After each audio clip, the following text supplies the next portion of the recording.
What's up everyone, and welcome to yet another coaching partner tutorial video. And in this one I will be going through the performance metrics.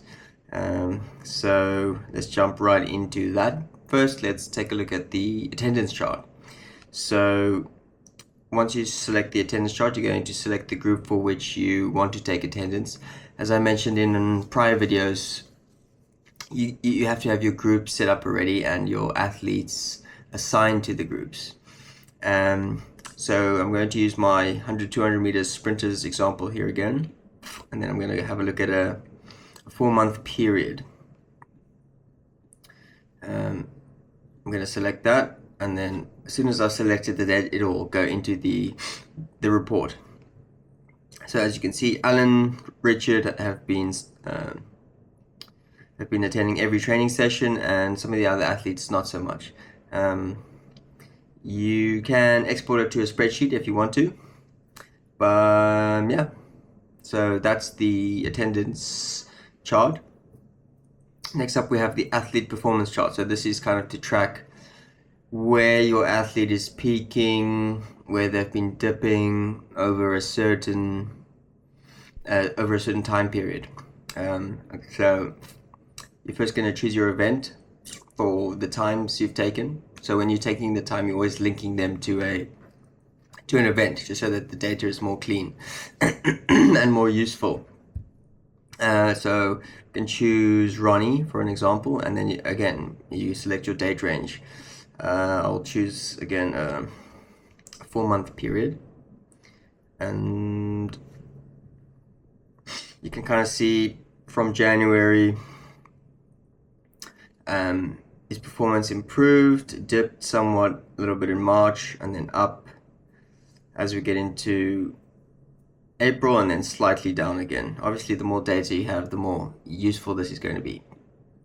And obviously, you can choose longer time spans. So basically what it does here is it takes the fastest training times of a given week. So that it's not going to give you every single training time. It's going to take the fastest training time of the given week. This is kind of what we've discussed is the most useful at this point, but we are open to suggestions as to which data is going to be the most useful to coaches.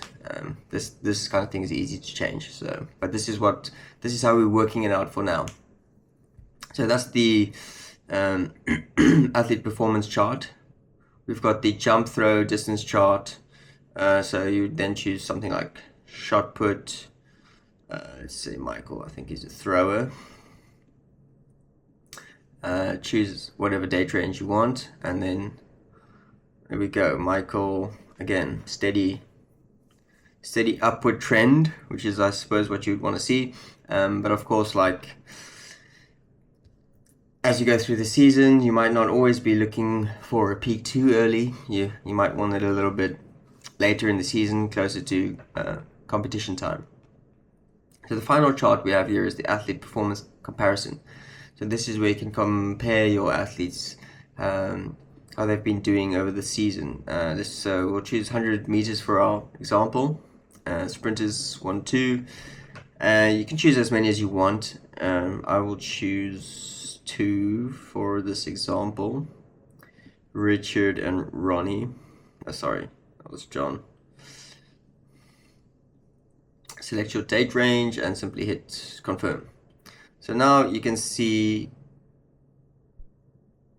the athlete's line graph side by side. If you want to kind of make it easier to look at, you can deselect one or both or all of however many athletes you have here, and see that data more closely, because it is going to hide some of the times just so that it has a more clean look. As you can see there, Ronnie 10:55.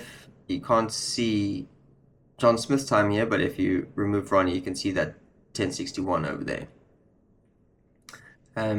Yeah, so once again, this is also going to be using the fastest times taken in that week, not every single time.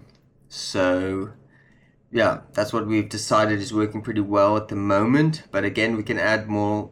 We're always going to be adding more charts here and adding more useful data. Once you have the data, you can manipulate it however you want. So the important part is capturing the data through the training times before stopwatch. Athletes can add their own times if they're training remotely, or if that's how you want to do things. But yeah, that's all we have for this one. Again, thank you for watching and see you in the next one.